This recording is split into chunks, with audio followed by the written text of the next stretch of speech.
সালাম আলাইকুম, আশা করি সকলে ভালো আছেন।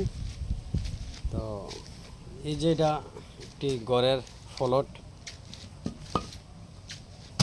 সিমেন্ট বালু দিয়া পাকা করা হবে। তো ইট বসানো হচ্ছে। বসানোর আগে মাটিটা একদম পারফেক্ট লেবেল করে এরপরে পলিথিন দেওয়া হচ্ছে।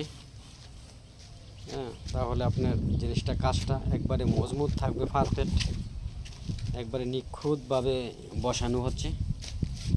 তো এতদিন বড় বড় মেস্তুর দিয়ে কাজ করছি, তো আজ ছোট একটি মেস্তুর আনছি।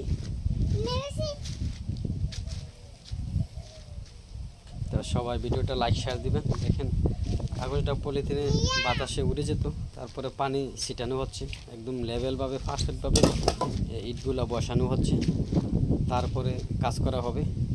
আমার মেস্তুরের নাম হচ্ছে সুমন।